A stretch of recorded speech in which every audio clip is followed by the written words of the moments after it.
This was a really exciting opportunity for us, and we are really honored to be able to share back with you guys how the trip happened and how it all went down. So just a little bit of background. This was a trip in early April, and 10 members of Mass Peace Action all met in Cuba with scholars, activists, diplomats, community leaders, foreign ministry officials, Cuban peace organizations, Palestinian medical students and neighbors, and visited museums, health centers, government organizations, and a neighborhood development project.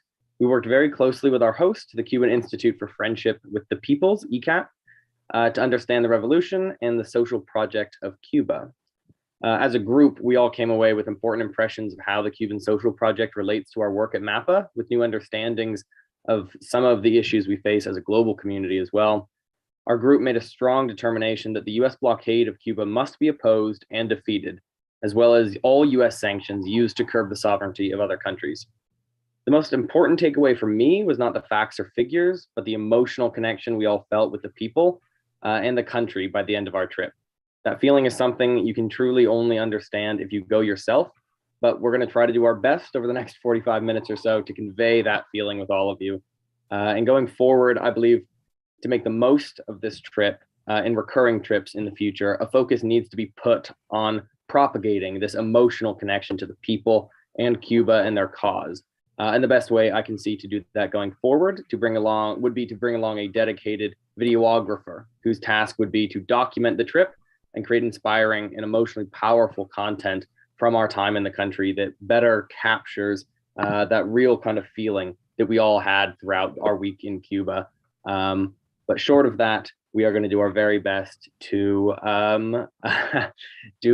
convey that same feeling to you all through this. So, Kate, if we can get started, we can hop into the slides. So, a special thanks to our hosts, Yamil, our ECAP representative, Zulina, Alberto, our driver, and Eric, our Cadillac driver, and everyone else that we met with in Cuba. A big thanks to all of them.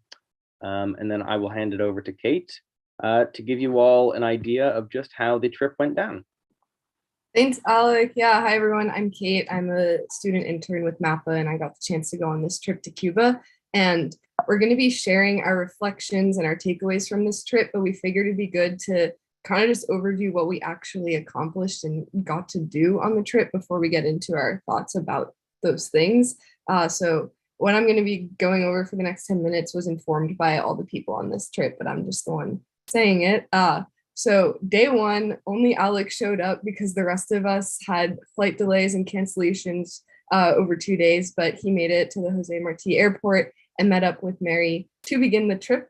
And they did rub it in. They made the most of the first day without the rest of our group by going to a baseball game and touring Old Havana in this old red Cadillac. And they sent photos to those of us who were still back in Boston, and we got to, I guess, experience it through WhatsApp. But it seemed like a good day.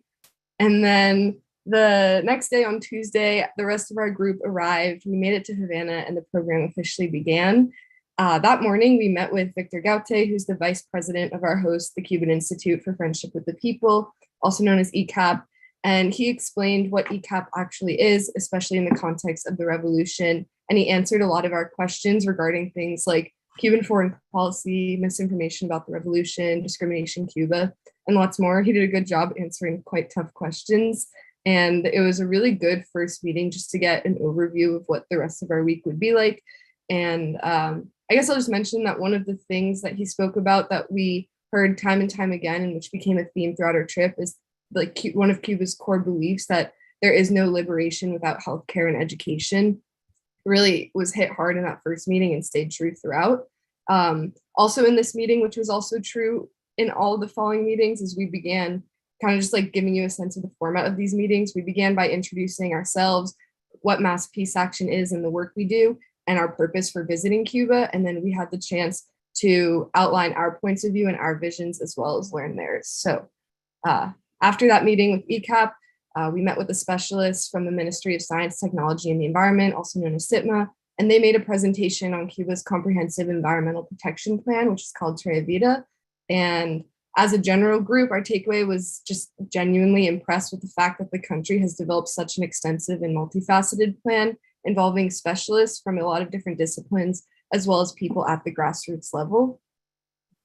And then after this, we visited the Fidel Castro Center, which houses a treasure trove of memorabilia, state gifts and awards, graphics and videos of important events during Fidel's life and the Revolution. It also has rooms that are displaying the thinking, writing, and ideas of Fidel Castro. And as a group, it was important to a lot of us and gave us a way to think about Fidel's ideas as we explored the breadth of those ideas. And then after that, we met at the Blue Moon Cafe with Rafael Hernandez, who's a political scientist and an editor of Tomas magazine. So this was all in our first day. It was quite a busy day, but it was good to just jump right in and accomplish a lot right off the bat. And then the next day, that morning, we started the day off visiting a neighborhood renewal project called La Timba, where we learned about the plans for this neighborhood's development from leaders in the local CDR, which is the Committees for the Defense of the Revolution. We also learned about plans from a local businessman who's helping to invest in some of the projects in the neighborhood. And then that afternoon, we visited the Plaza de la Revolucion polyclinic in our neighborhood, and we were given a tour and a presentation of Cuba's community-based healthcare system. And after that, we went to an actual family doctor's office in the neighborhood and met with Dr. Marta Galvez and Nurse Nora. So we kind of got to see the healthcare system we had just learned about at the polyclinic in real life. And while we were visiting, we delivered 2 suitcases of medical supplies that were purchased because of donations by our sponsors. So thank you to everyone here who donated. We got to deliver it directly to this family doctor's office in the neighborhood where Mary lives, which was really special. Yeah, the following day, which was Thursday at this point, we met with Palestinian students who are studying medicine at the Latin American School of Medicine, as well as international affairs experts with ECAP, who all discussed Cuban foreign policy and the impacts of US foreign policy on Cuba and the rest of the world. And one of the students, Abdallah, gave just a really impassioned, incredible informational presentation that we ended up publishing it in the latest edition of Mapa's newsletter. So check that out if you want another kind of look at what our meetings consisted of. And then that evening, we took over a classroom at the local primary school, which was really cool. We were invited by the neighborhood leaders to meet with them, to talk about their work, and then to just collectively converse with our experiences as community organizers. And some of the leaders we met with included the local delegate to the municipal assembly, leaders from the grassroots organizations that included the Women's Federation and the Committees for the Defense of the Revolution, and then a few members of the party, which was interesting. And then that was that day. The next morning, we took donations to the primary school. They were supplies requested by the teachers and principal, and again, funded by your donations. So thank you again. And then after that, we returned to ECAP, where we met with Joanna Tablada, who's the assistant director of the US Department at the Ministry of Foreign Relations. We also met with Luis Mariano, who's a specialist in that same department. And they spoke really passionately to us about the effects of the US blockade. Especially Joanna talked to us about how it's affected her personally and her family personally. And I think the group agrees with me that this was one of the most informational meetings we had. And yeah, we learned quite a bit from her. And then that afternoon at the same location, we had a meeting with leaders in Cuba's peace movement. So that was really great conversation. Cuba's part of the World Peace Council, as well as the Caribbean Movement for Peace and Integration, which is something we learned, or at least I hadn't known that before. So I learned that through this meeting, and we just in general had the chance to exchange views and our work as part of peace movements, which was fascinating. And then that afternoon, we went to the house of one of Mary's friends, Norma Gillard, who's might actually be known to some in this group because she was in the film Maestra, where she appears as one of the veterans of Cuba's literacy campaign of 1961.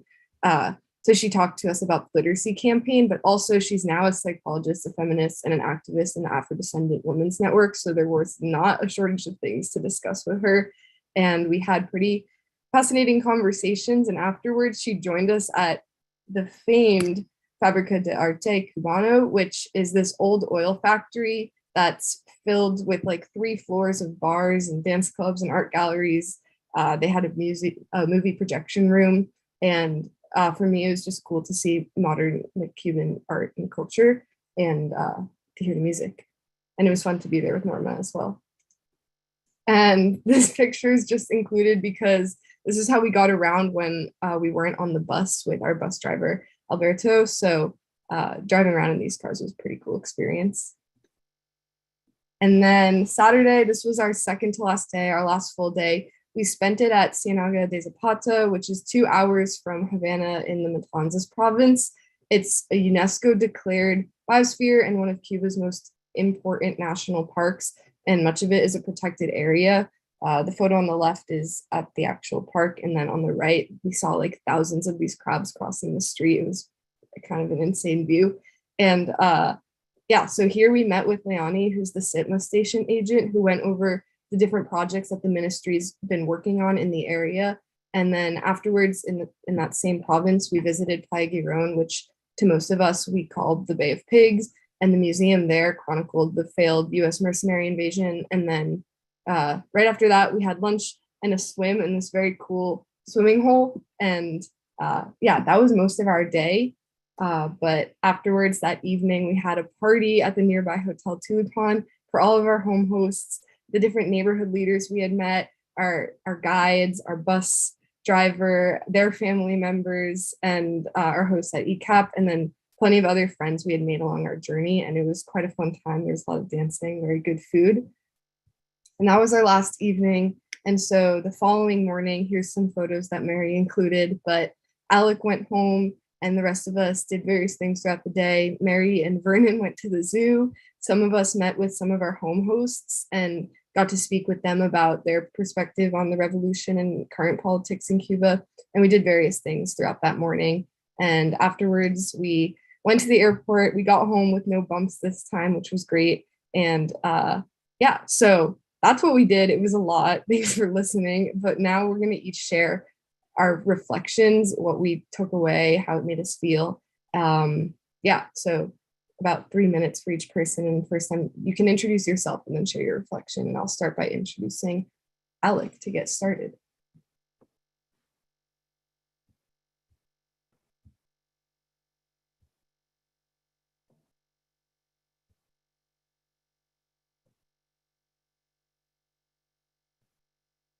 Thank you. Sorry, I could not unmute. It wouldn't allow me to unmute myself.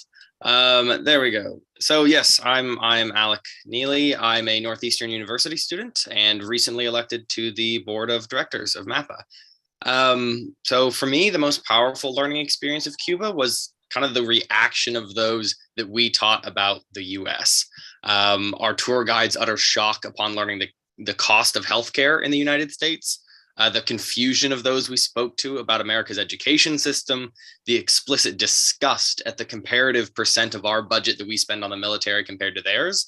For reference, I believe between education and healthcare, they spend about 54% of their entire budget. So the amount of times that I heard the sentiment along the lines of, you know, we don't have it perfect here, but thank God I live in Cuba, was really kind of something to hear. And you're all about to hear a whole lot more about why that is, from abortion rights and healthcare to racial, gender, and sexual equality, at least to a large extent, and the breadth of their local organizing. I will leave the details and specifics for them to give you themselves. I want to share a couple of photos that we took on the trip and what they meant to me. The first one on the left is the group at ECAP talking to Victor Gaute, the vice president of ECAP.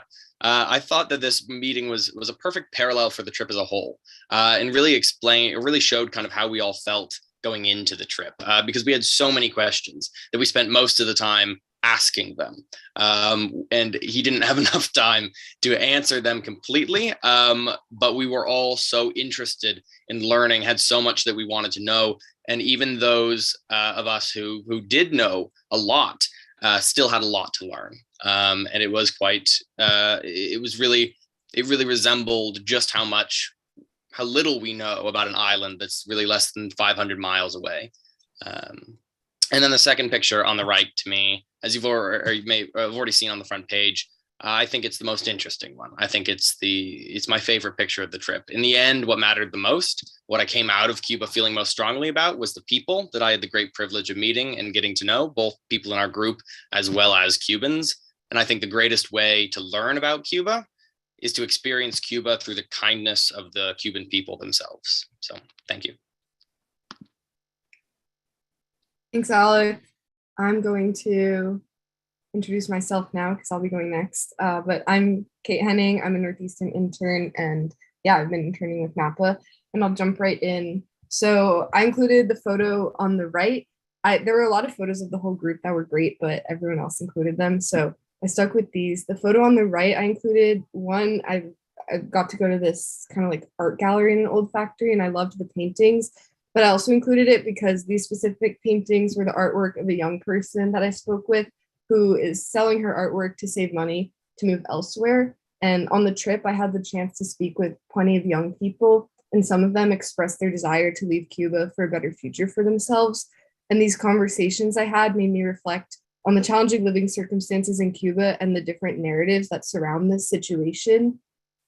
And in the US, like government misinformation has so many of us convinced that most of these problems that are causing people to want to leave Cuba are the result of a failed socialist revolution. But what I learned and what I observed over our week in Cuba is that a majority of these problems are actually the consequences of the US blockade against Cuba.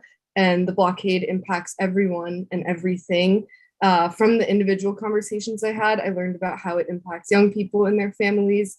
From the meetings that we had with the healthcare workers, I learned about how the embargo is limiting access to critical medical resources. And then we had this meeting with the Ministry of Science, Technology, and the Environment, where we learned that blockade is like slowing the speed at which the government's able to transition to renewable energy. And just from all of our meetings in general, I took away that the embargo is cruel and it's suffocating the country. And this desire to leave isn't widespread, but it exists among some people. And it became very clear that we all have a self-interest in and should be engaged in efforts to end the blockade, including like US healthcare workers, US climate scientists, and others who may not immediately understand our stake in this issue. I believe that we still have it. And I personally am a health science student, so I also wanted to reflect a bit on my takeaways about Cuba's healthcare system based on our meetings. Talking with Dr. Marta Galvez, I learned that during the pandemic, doctors like her actually visited patients at their homes regularly to provide care that accounted for their various social circumstances and their very individual health needs. And in the first photo, you can see charts of the health statistics for her patients, which I included because they stood out to me for one reason. It included personal details about patient lives that doctors in the US typically don't ask about, but the information is still really critical for providing good health care. They also stood out to me because there were only a few hundred patients, and all of this just like showed that the doctor and all the doctors across Cuba are able to provide thorough and individualized care. And that type of personalized preventative medicine to me was representative, one, of just the overall well-functioning socialized healthcare system in Cuba, and two, of the community care that's so ingrained in everyday life throughout Cuba, including within the healthcare system. And it was overall just like wonderful to see that people were receiving such great healthcare. And that's it for my reflection. So now I'll pass it off to Jax. Hi, everyone. My name is Jack Snickloff. I'm also a Northeastern intern at Mapa. So before I arrived in Cuba, I mean, I've done the studies. I studied the history of the revolution and the US's continuous brutal attempt at squashing it. I learned about the US blockade on Cuba and its starving effects on people. But all this kind of understanding, intellectual understanding, only took me so far, is what I realized. Seeing and experiencing like the life of the Cuban people firsthand really provided me with a perspective that I could never see just living in the US studying it. Like every day, I put this picture here.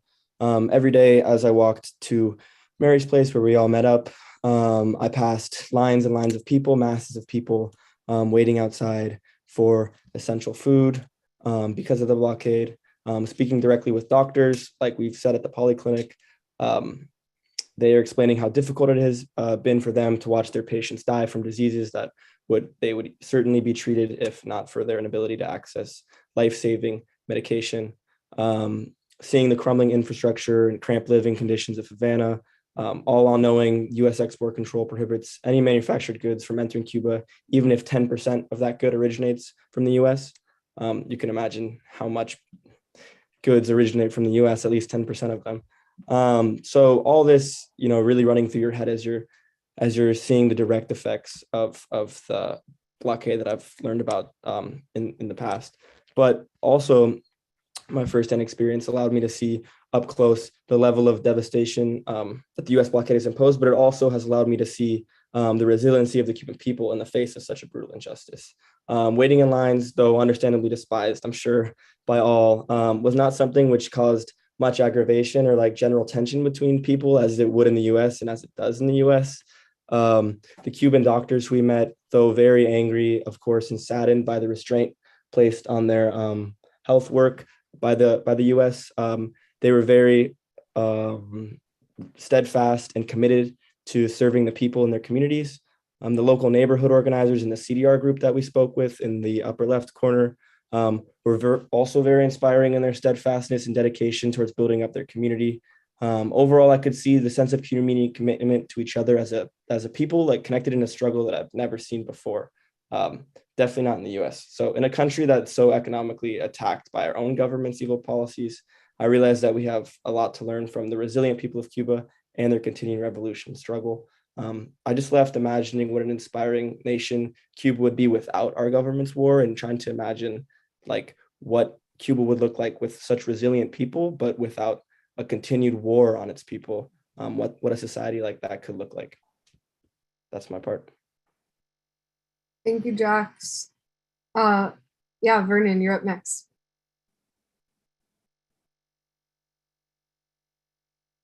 All right, good afternoon, everybody. Can everybody hear me?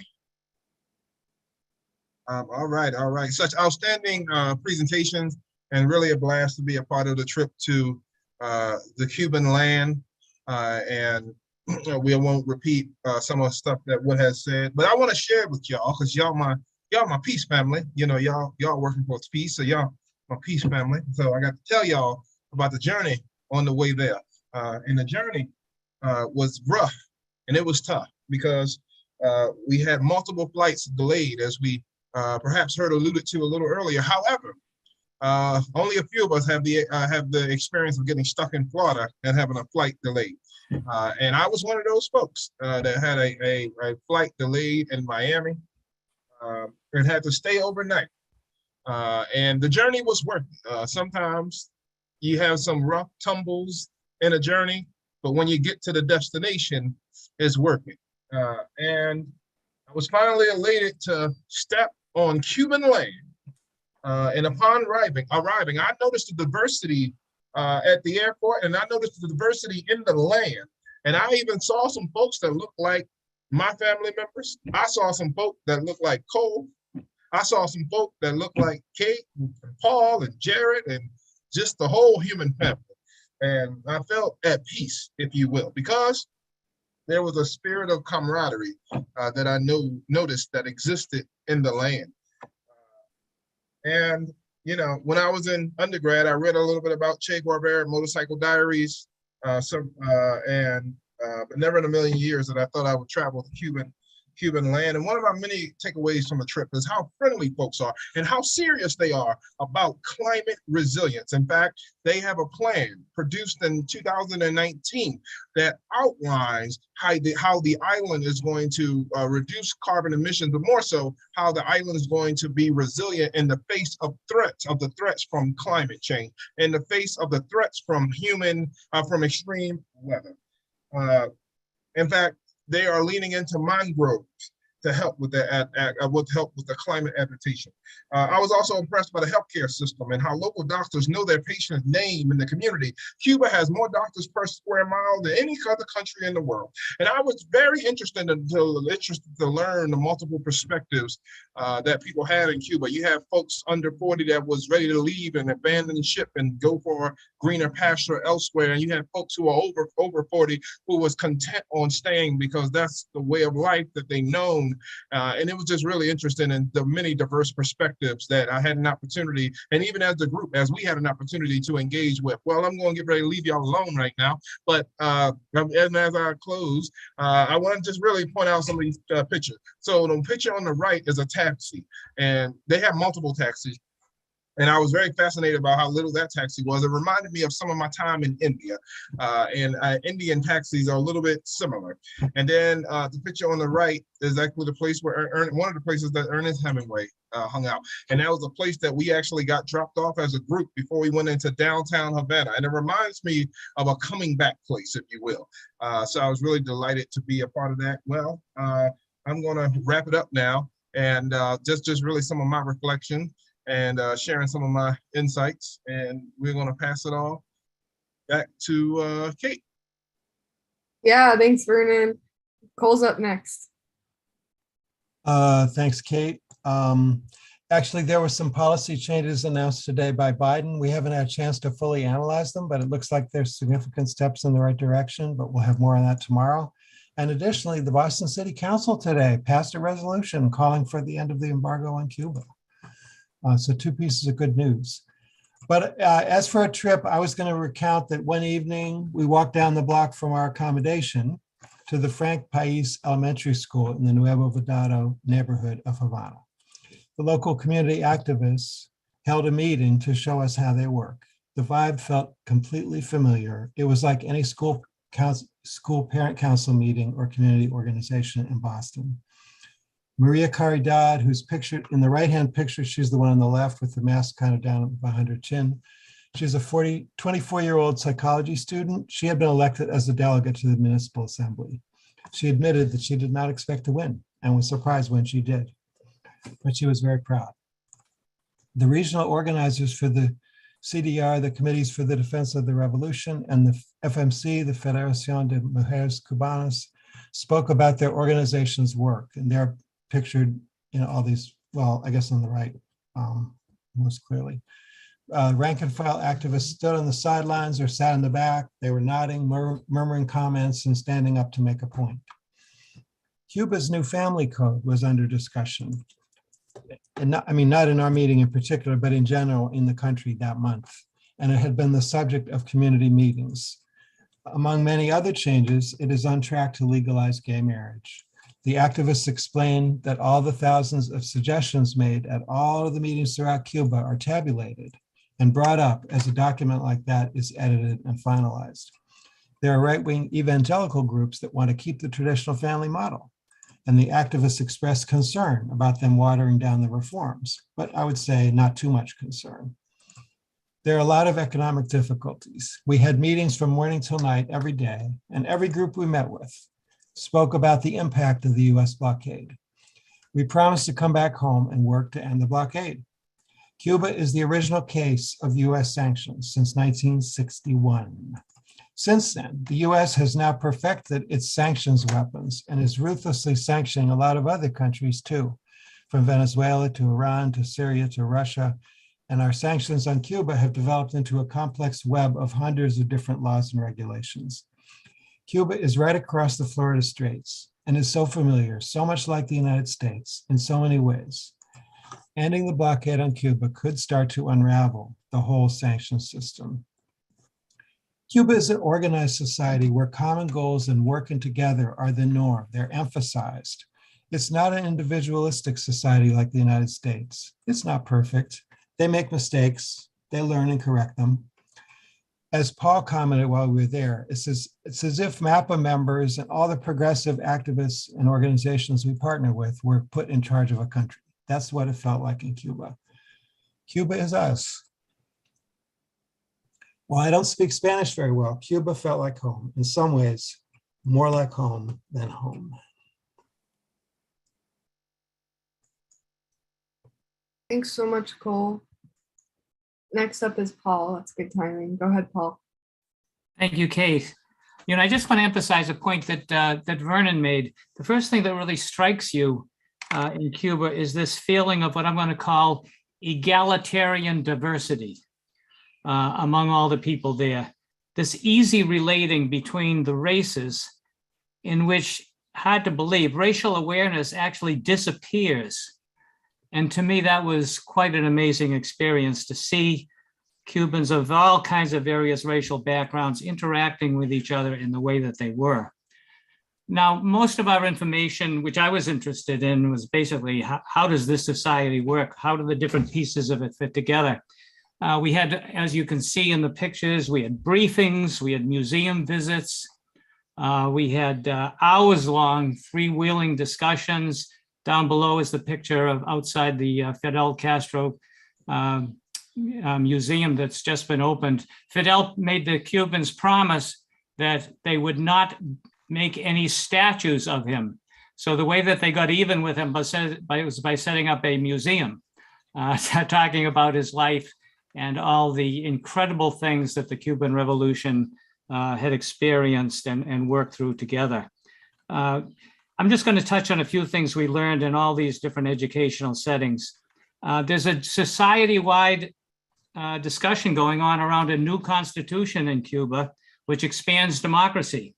One of the people we met on that first day, the picture you saw, the quote that got me was, "Cuba is a state of rights and social justice in which the most needy are the first to be helped." I mean, whoever heard of a government saying something like that? That's their goal anyway.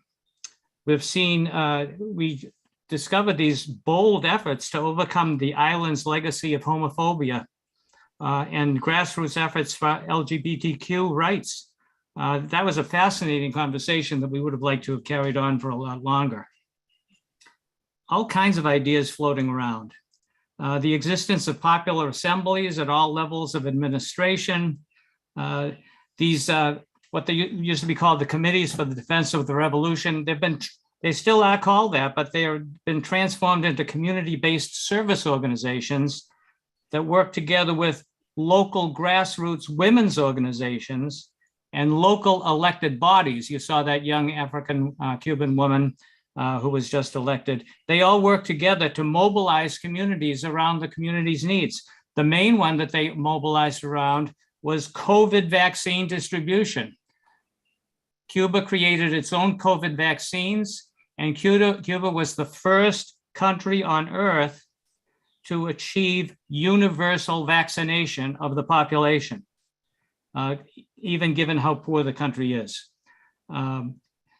Kate talked about the incredible grassroots healthcare system and of course, this ability to develop vaccines. We are told that those vaccines are about to be approved by the World Health Organization for distribution around the world now. We were told humanity is our homeland because Cuba's main export turns out to be its health professionals, which it's been sending to numerous countries to increase to upgrade the healthcare systems and to save people's lives in various countries. Humanity is our homeland. And I learned much more about the miracle of the Cuban Revolution at the various museums and its struggle to protect its independence. It's really hard to believe that Cuba has survived all these years, given what it's up against in terms of 90 miles away and the tremendous amount of effort the US has put into overthrowing that government. It's nothing short of a miracle that certainly deserves all of our support. You know, on the other hand, you cannot feel but saddened by the hardships of life in Cuba. They're caused by US sanctions. They're caused by low agricultural production that the country simply has to deal with.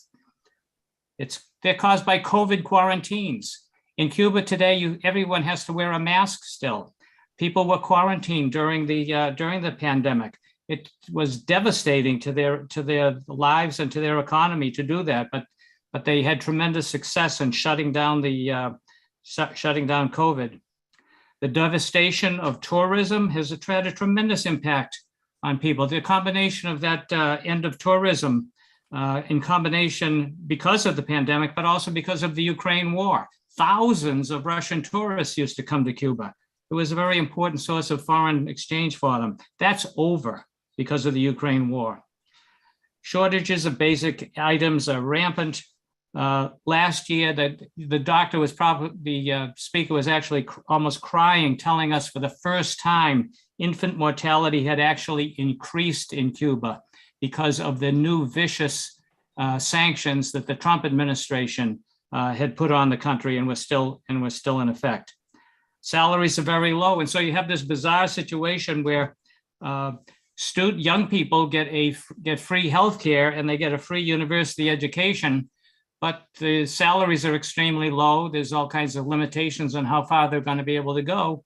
And so many of them do come to the United States. It's a tragedy that Cuba loses people because of the low incomes that people working as doctors and professionals make.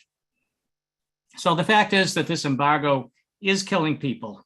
It's not just making people give them hardships, because the country cannot import key raw materials or access European banking services in order to purchase needed commodities. For instance, the US sanctions all companies just trying to sell oil to Cuba, whether they're Russia or anyone else. They get sanctions on them if they sell oil to Cuba. So clearly our mission is in front of us to do what we can about this embargo, to support these people that are so committed to their neighborhoods, to their country, to trying to make their country into something that they can even be more proud of, given the tremendous hardships and pressure that they are under right now. Is Thank Vicky you. next? Up next is Claire. Oh, Claire, I'm sorry. Yeah, go ahead, Claire.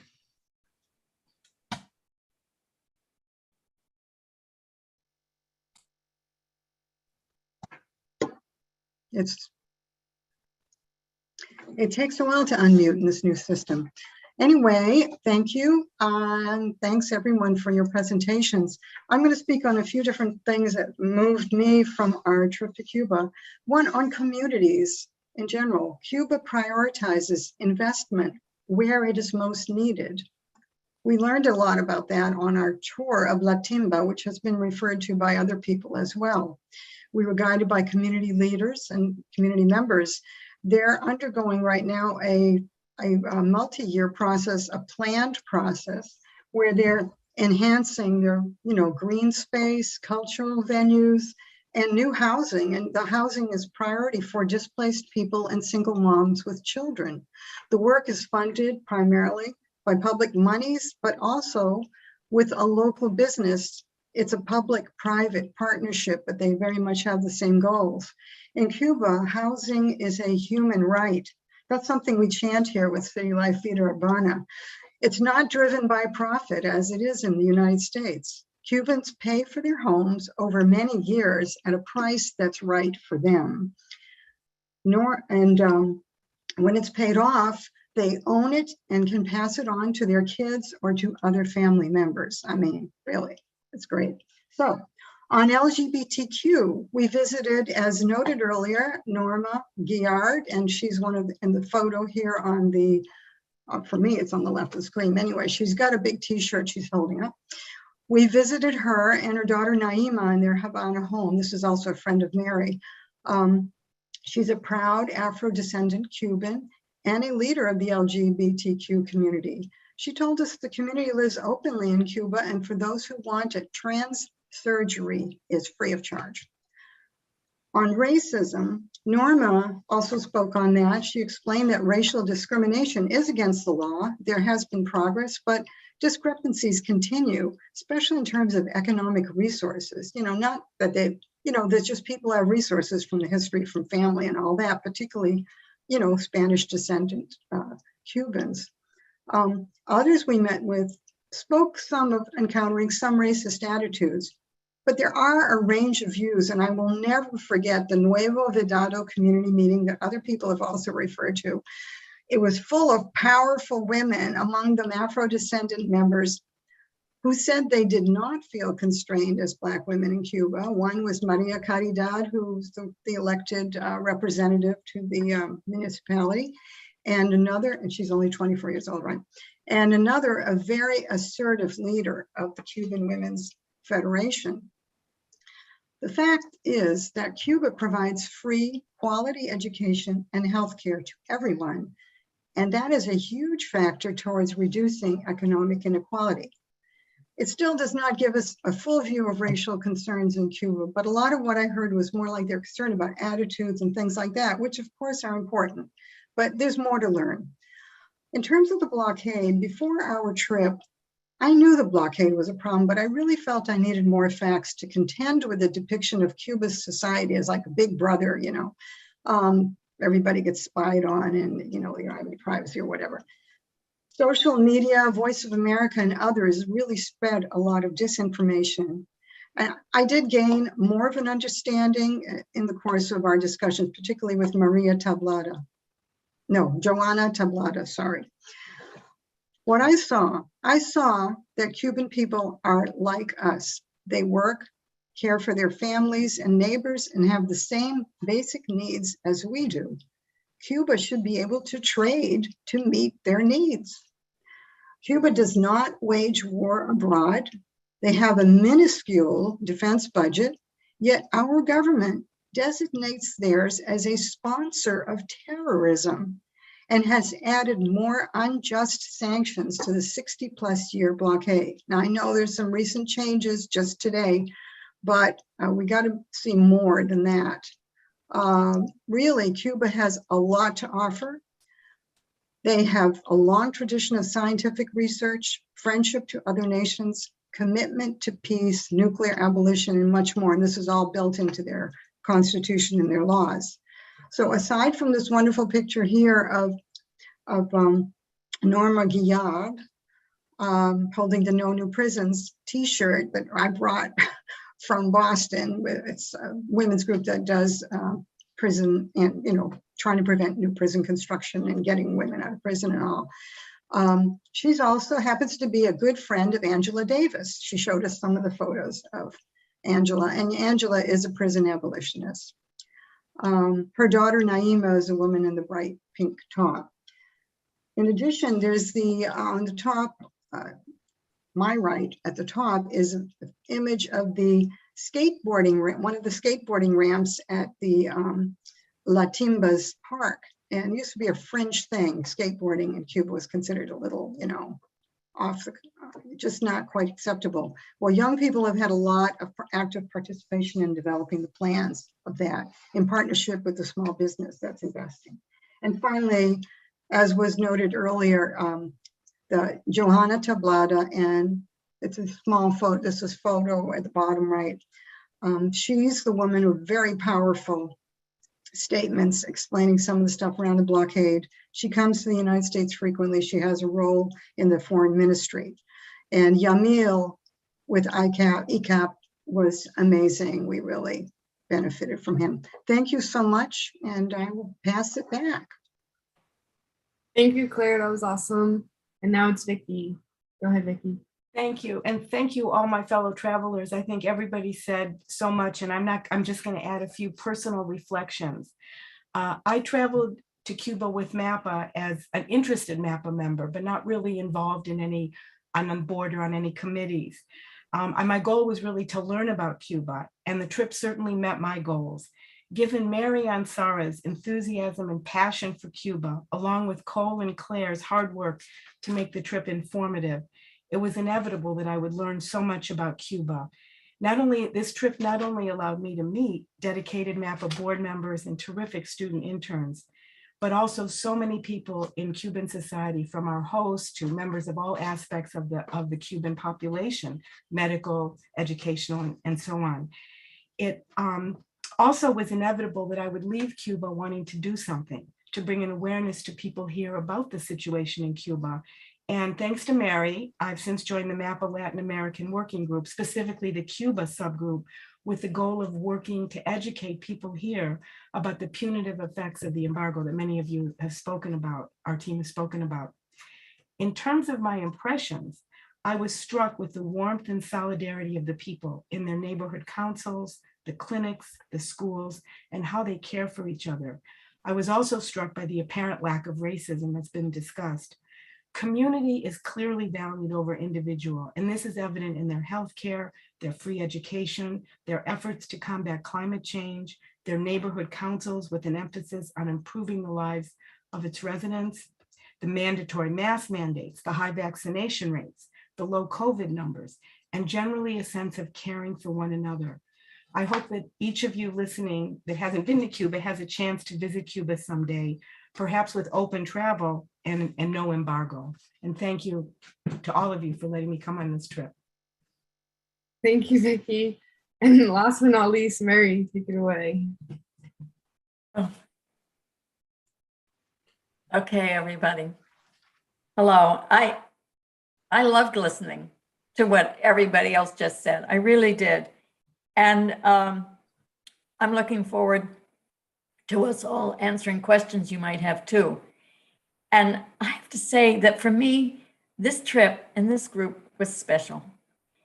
It was a chance for me to introduce the activist friends that I work with closely here in the United States to those with whom I have lived and worked in Cuba for even more years. I made sure that people stayed in neighborhood homes, right in the neighborhood where I live, because that was important to me too, that people be in a neighborhood and not just any neighborhood. And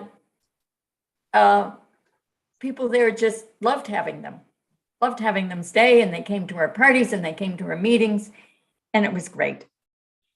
It was a pleasure to introduce my friends to this neighborhood, to the doctor I volunteered with during the pandemic. And those were my charts on that wall, by the way, that I did as I volunteered with her throughout the pandemic, the first year of the pandemic. Also, the CDR and FMC organizers, the People's Assembly delegate. And then outside the neighborhood, my international lawyer friend and peace activist, Doris, the political scientist that I admire for his clear views, Rafael Hernandez, and I think other people on this call also know him. My musician friends, the Fayas, they go through 500 years of Cuba's history through music, and it's really wonderful. And we hung out at the Blue Moon, which is just a wonderful place to sip drinks, talk to people, have a little something to eat. And then to my dear Norma Guillard, who many people have spoken of, and whose wake I love to follow. Then also to work with and to introduce people to the Cuban Institute of Friendship with the People that I have worked with since 1969 was really a pleasure. And to the people I know in the foreign relations who I met first when they were just young people, because it was the goal of leadership in Cuba to promote young people. So when I met them, they were first in their 20s and 30s, and now they're in leadership and in their 40s and 50s. And the president of the country has just entered his 60s. And to explore with them and see with new eyes the Cuba and the imperfect but ever striving Cuba social project that I love. I was proud of the 4 suitcases of supplies they collected and many of you donated to. And their visit reconfirmed to me the power of bringing activists to Cuba, where they can see not just the effects of the Cuban embargo, which is very important, and it's very important to work against it, but they also can measure their own work. We can measure our own work against the work of a whole society in motion, which means that we also can validate what we do as never perfect, but true, just, and right. Their joy and their perceptions and observations renewed my faith that we too somehow and someday we will win a just society, and we will end the blockade, and then Cubans and US Americans will work together as we should be.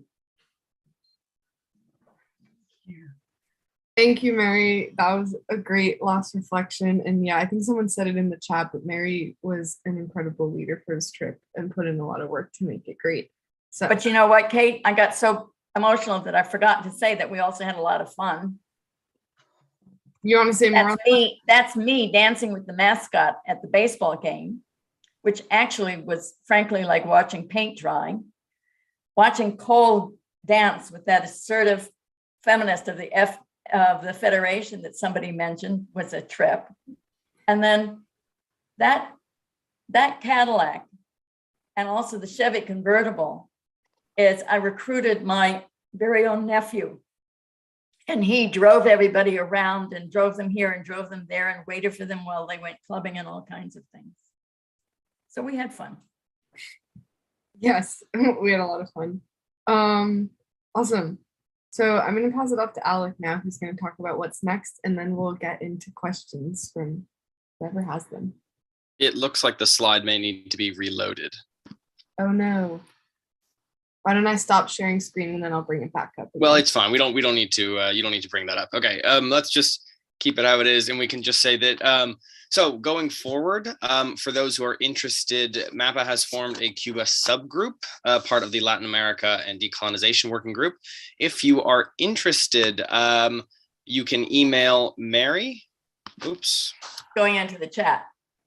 Yes. And Mary, if you would put your email in the chat, people can reach out to you to learn more about that subgroup. The first meeting of that subgroup is tomorrow. Mary, at what time is it tomorrow? At 5:45. At 5:45 tomorrow is the first meeting of the Cuba subgroup, if you are interested in working towards that. Also, Cole will put a link in the chat, please, to a Every Action petition, to an action page to tell Congress, to tell your representatives of Congress to lift the US blockade on Cuba. So if either of those interests you, please do take the time to fill out that action page and tell your members of Congress to lift that blockade. And thank you very much for that. Cole, you are muted.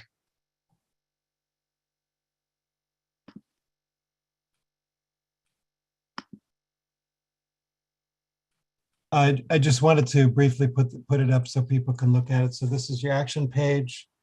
And you go down here, fill out your information, and you will send your message to your representative in Congress and your senators. Thank you. All righty. Well, thank you everybody who presented. And thank you all for sitting around and listening to us. It was really an honor to be able to go on this trip. And I know all of us are really, feel quite privileged to be able to report back to you guys what all we did. And now we're going to jump into questions and answers. Thank you to those who have put their questions in the chat. We will run through those first in chronological order as to when you submitted it. If you have questions, feel free to just keep sending them and we will get to them in due time. So the first one, how we're going to do this is anybody on the trip, feel free to unmute yourself to respond to the questions if you feel that you can. So the first one is from Sabash Gupta. What do people think about their individual freedom to choose a vocation? And what impressed you most about Cuba? Mary, do you want to take that first one? Do you want to get us started? What do people in Cuba think about their individual freedom to choose a vocation? And what impresses you most about Cuba? And we'll keep it brief. So Alec, I hate to disagree with you, but I think somebody else should answer that. I mean, I've already admitted to being a lifelong participant in Cuba. Okay. Well, I was hoping okay. Does somebody else want to take it? They can unmute. Claire, go ahead, please. Well, I can contribute to it, not necessarily answer the whole thing, but one thing we know is that a real major priority in Cuba is excellent education. And people get the education at no charge.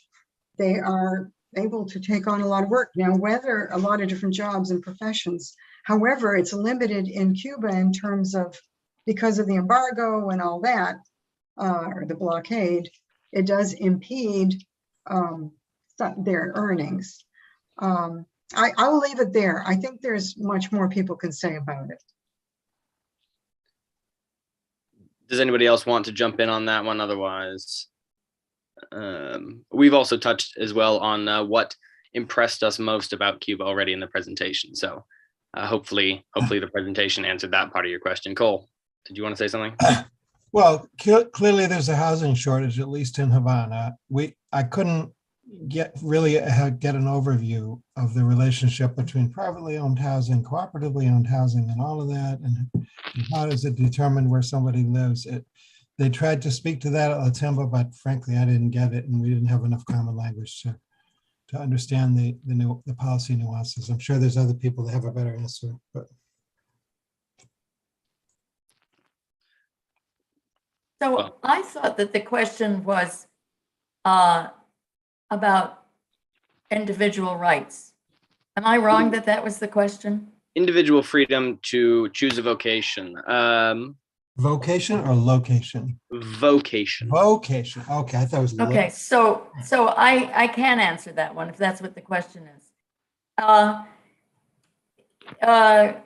People can choose to go to a college prep high school or a technical high school, and then they get if they choose the technical one, they can go into any number of professions.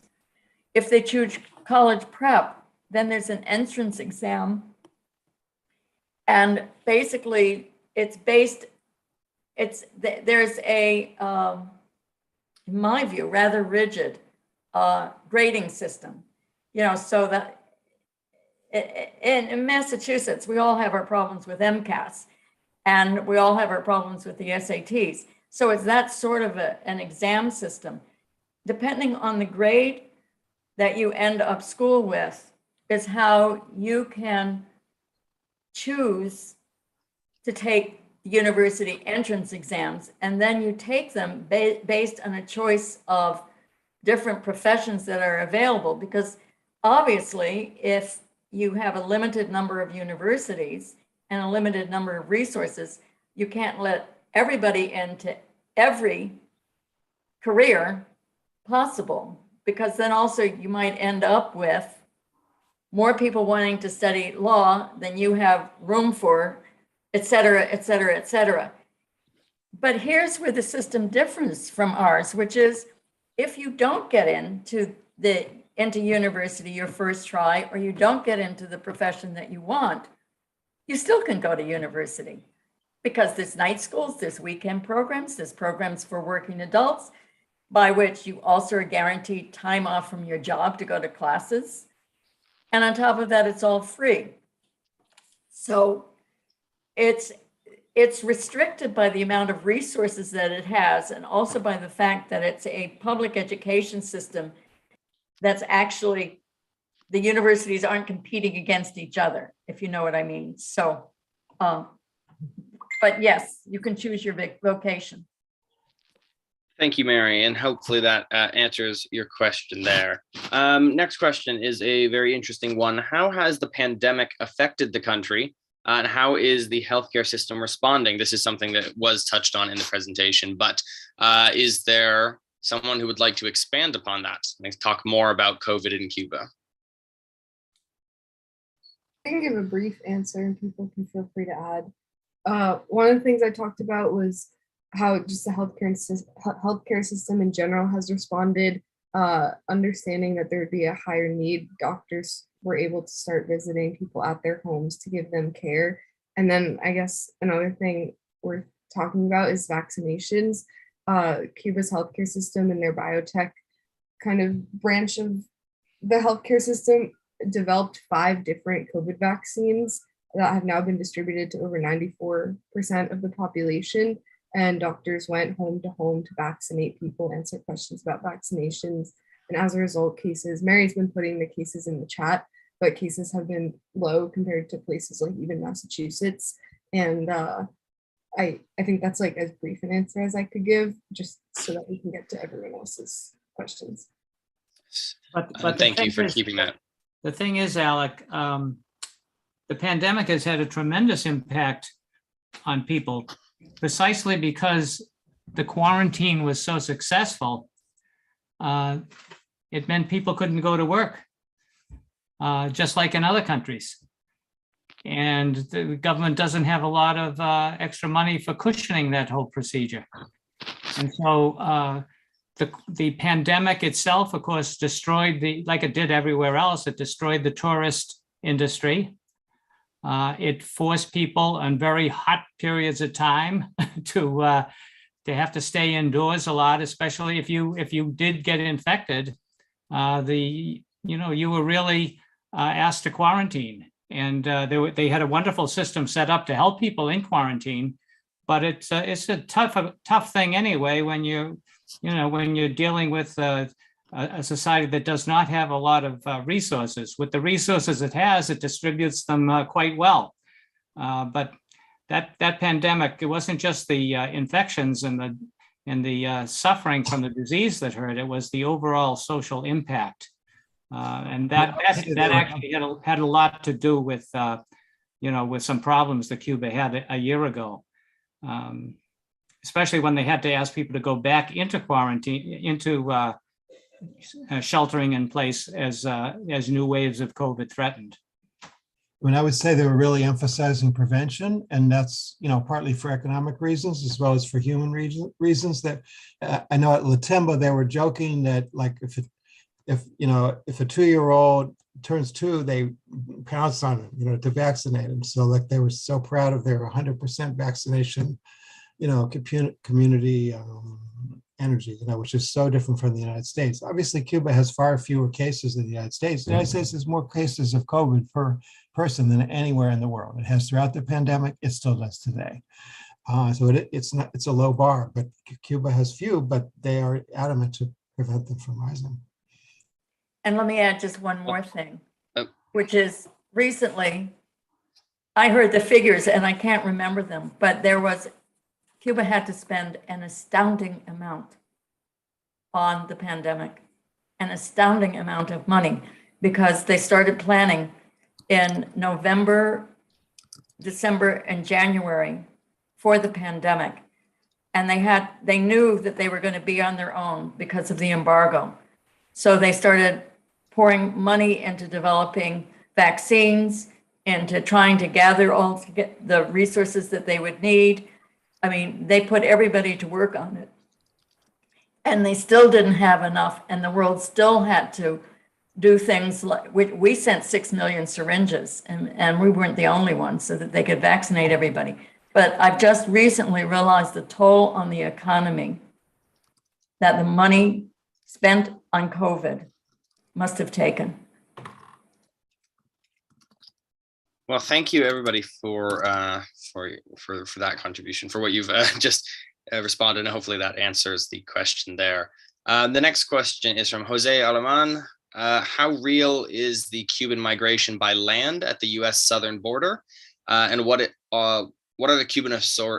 the Cuban I can't speak. I'm sorry. I apologize. What is the Cuban authorities' assessment of that?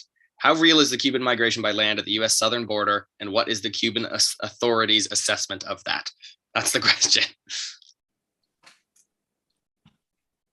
I'm going to give somebody else a chance, and if not, I'll answer it. But Claire, please go ahead. Yeah. I'll just start it off because I know Mary can cover it much more, but there was some level, he was on Democracy Now! What's the name of that guy from Cuba? Yes. Anyway, the fact is, because the United States had prevented the ability of people from Cuba to get visas, it was extremely restricted in the past, year or two?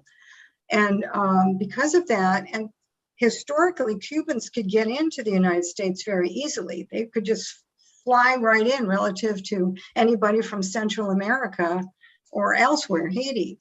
So because they were priority, because there's a lot of Cuban Americans here who are not exactly pro-Cuba, but that was the case a while, but it wasn't the current case. So a lot of people would be coming up through Mexico or some other way to try to get in, and they couldn't because they didn't have a visa. That's the most I can contribute on that. I'll let you take it over, or somebody. Mary, would you like to add a short piece on that? I don't think we need to add anything. I think that's the long and the short of it. 80,000 people have come in the last couple of years. And if the United States has lived up to the agreement made with Cuba of 20,000 visas a year over the last 5 years, there wouldn't be that irregular migration.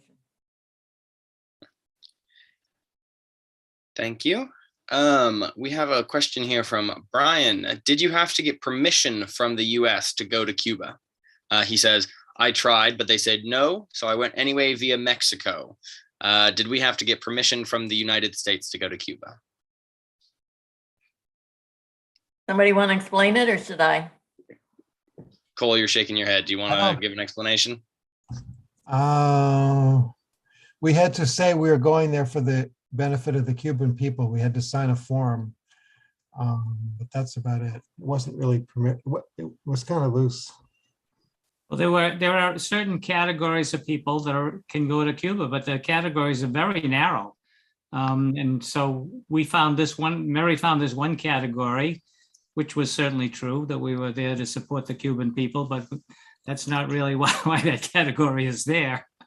But yeah, you can't just go. It's absurd. And it's just crazy because more and more people should go, and they would enjoy the place, and Cubans would love to meet more people from this country. There's just no doubt about it. So yeah, it's very restrictive, and that has to change. I think if you have Cuban relatives here, they can visit much more easily, but just regular US citizens simply cannot. So I will explain just a bit. And the embargo is on the expenditure of any money in Cuba whatsoever. And so we fought for years for the right to travel to Cuba. And William Worthy, who some people might remember, actually won the first case in the Supreme Court. And I won't go into all the iterations of it, but it must follow the US Constitution. So the only people who are permitted to go to Cuba by the US government under the embargo are those people for whom a constitutional challenge that we might issue to the Supreme Court, well, maybe not the Supreme Court these days, would not stand up. So we went to provide support to the Cuban people. And we did. We stayed in private homes. We ate at private restaurants. We were transported in private vehicles. So we were completely 100% in compliance with the US regulations. And I might say that it doesn't matter where you fly from, the regulations apply to you. Yeah, and we were not allowed, for instance, to stay at any business or hotel owned by the state. We were forbidden to do that. We were also forbidden to go to the beach or swim because that would not be in direct aiding of the Cuban people. That might be considered having fun, and that was not allowed. So thank you, Mary and others, for your explanation there. There are no more questions in the chat that I see. So if anybody does have a question, what you can do is you can either raise your hand physically in the screen or use the reaction raise hand feature in Zoom. And we have one from Michael Hoy. But if it's possible to put up the slide of the two events that are taking place, one a webinar tomorrow night that we're co-hosting with Code Pink, and the other that we're co-hosting May 24th with the July 26th Coalition, that would be great. If not, we'll have those announcements after the questions. So don't go before you learn of these important chances to learn more about Cuba and to take action. If we have those, yes, either Kate or Cole can put that up on screen. Let's take a question from Michael. I should have asked you to unmute. You should have a thing. Yeah, I was having trouble unmuting.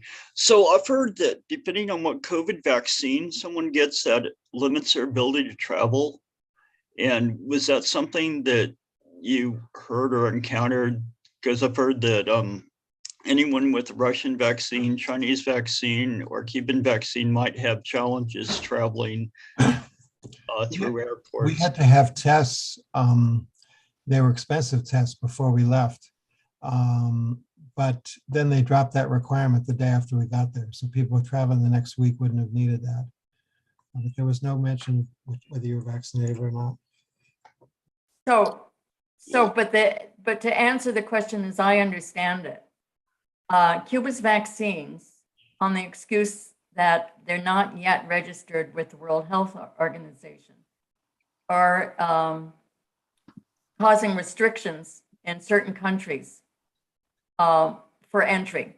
So for instance, a friend of mine who lives in both countries, both England and Cuba, with the Cuban vaccine was denied boarding to go home to London. And a Cuban group, Buena Fe, was denied entry to play music in Canada.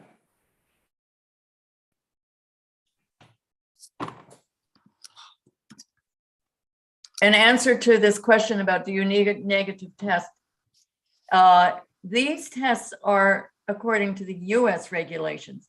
Cuba has just dropped its requirement for a PCR or for showing vaccination cards because they're so confident that they've built up enough immunity.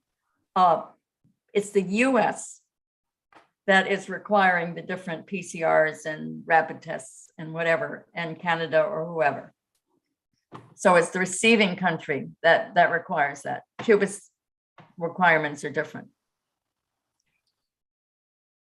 Again, anyone with questions, feel free to raise your hand, put them in the chat, and we will be happy to answer it.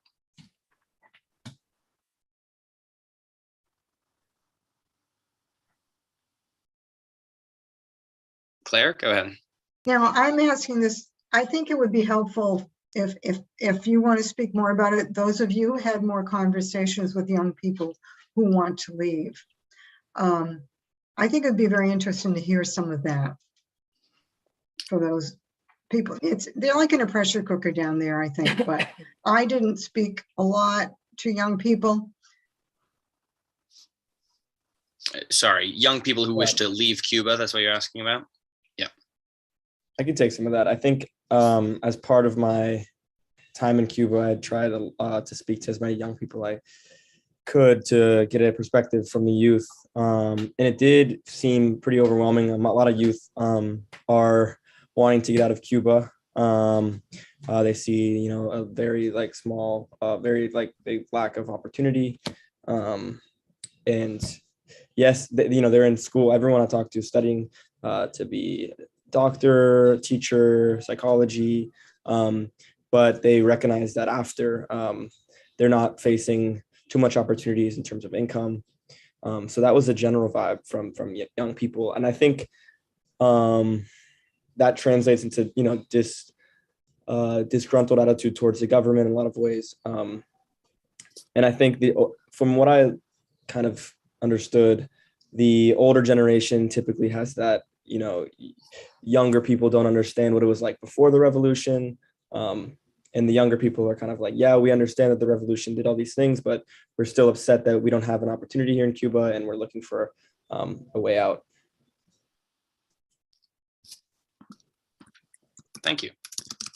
Yeah, well, on that point, we stayed with a couple. The man was a retired doctor, and the woman was an accomplished editor. And we had long conversations with them about this, and their feeling was a large part of the young people are totally committed to the revolution, but a large sector, as along the lines that Jack's just mentioned, they have a university degree, they have skills, and it's like Cuban baseball players. You can make a heck of a lot of money here. And also you'll have a more opportunity in many cases to develop those skills beyond what they could be in Cuba. So this is another tragedy of the of the embargo to prevent the development in more opportunities for young people, which is exactly the purpose of the embargo. As our leaders said when we were talking about the same type of embargo against Chile, our goal is to make the economy scream and to make people disgruntled and everything else. What's amazing is how many people are willing to hang with it, including young people. But our friend, the retired doctor, brilliant guy, his son came to the United States to become a lawyer here. Doesn't have any antagonism toward Cuba. It's just that's where greater opportunity was, and they stay in touch and all that. So it's not the same type of people leaving as in the past of people, hating Fidel or this or that or whatever. It's more of an individualistic type of situation in which people get this free university education, which they would never have gotten here for free, and it opens up opportunities for them that the Cuban society, given the restrictions on what it can do in the world, and the restrictions on being able to perform music in other countries, and the restrictions to be able to buy certain things, and the restrictions to be able to provide certain things for people. I mean, this is the purpose of the embargo. This is why we have to get rid of it. So people, so all this talent in Cuba can stay there and contribute to their own country. Thank you, Paul. Okay, so I see Jax has his hand up. So yeah, I just wanted to add one more thing. What Paul said is totally correct. That's how I view it too. It's less of, no one really wants to talk about their government. You don't want to go around talking to people about like how they feel about the government. It's less about that. It's more about, this is my opportunity here. This is what I'm facing. And so I want to leave for valid reasons, and mainly because of the US's decision, which is just in place to punish these people. I also wanted to add that we met with the youth from Palestine and other international students who are all like studying in Cuba for very low costs. I think, if not free tuition, where they're allowed to live in Cuba and study to become medical students, and then also allowed to leave Cuba immediately after and get that opportunity that Cubans can't receive. And I thought it was really amazing that the Cuban government allows this leakage of professionals. And the main reasoning behind that is just because for the good of the world and for these people to go learn how to be a doctor and practice medicine without necessarily needing a benefit to Cuba itself, which was really amazing to me. Thank you. So just one last question, it seems like, real quick. Just following on to that, does it seem like many of the youth are seeking to go to other Spanish-speaking countries to study or work? And either Jax or Paul could take that, or Mary, but we will answer that briefly. Jax, did you get a sense of that in your conversations, or are you not sure? Not specifically. I'm sure to some degree, because most of them only speak Spanish. But I really can't answer that question. Mary, do you have a short answer to that? Yes, there are Cubans living all over the world, and in many countries they have associations and even protest against the embargo. The largest community of emigre Cubans is in the United States. I think it's something like 2.3 million. There are a lot of Cubans in Spain. Our Dr. Marta, who you saw, both her children live in Spain. One of them wants to come home. She thinks she made a mistake. Actually, a very good question, from Alvin Foster. When is Mapa's next trip to Cuba? So Mapa's next, or this is something, Cole, please go ahead and share. Probably next spring. We're going to work on it. We do intend to do another trip. We hope it will be bigger. Hope it can, bring in different kinds of people and, have a bigger impact on the mass community. But we're just in the early stages of making the plans. So reach out and let us know your thoughts. I will add to that just to say that this trip was kind of laying the foundation, the groundwork for trips going forward. So this was a small trip, largely of very kind of engaged people within Mapa. And the goal, as I believe someone put it at the time, was that we only filled about 10 seats on the bus this time. And that going forward, perhaps that bus may be full. So going forward, we will absolutely be expanding on this trip, as well as being able to use it to try to kind of jumpstart work on Cuba in the peace space in Massachusetts. So if that is something that interests you, please do stick around and watch out for your email. Please feel free to join the Cuba subgroup. And I'm going to hand it off to Mary, since it seems we are done with questions, if she can share her screen, and she will tell you a little bit about two other actions that are going on shortly. So I'm going to put it up. And I will say that, yes, we are trying to push forward the train on Cuba work in Massachusetts, but that train, wait a minute, Is that's the not one my you Sheen's wanted? Gray. Hold on.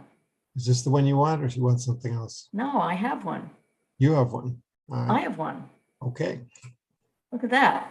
Oh, you got both in one. Very nice. But I have to say that we are in collaborating with one of the longest standing peace groups, Cuba groups, not just in Massachusetts, but in many places. July 26 Coalition has been fighting against the embargo since about 1986. Somebody here might want to correct me. And they're having a report back. We worked with them to send young people in particular to the May Day Brigade this year. And Kala Walsh, who's a high school senior and works with both Mass Peace Action and July 26 Coalition, went, and she's going to be reporting. And they have an extensive report back, and that's up here. And then that's May 24th. And then tomorrow evening, we regularly co-sponsor with Code Pink a Capitol calling party. And this week it's focusing on the blockade of Cuba, and that's tomorrow evening. Maybe Judy Freyworth could put the link in the chat for people to register if they haven't already. And I don't believe Judy is in the call. She was. Yes, I believe she had to leave. I'll put it in, Mary. I had Okay. I'll put it in earlier, but I'll refresh that link. And then the link for the Cuba calling party. Yeah. Both of those things are on the events page of the Mapa website. Yes, indeed. And they are also in the chat a few times, and there they are just now. So thank you. Thank you, Mary, for sharing that.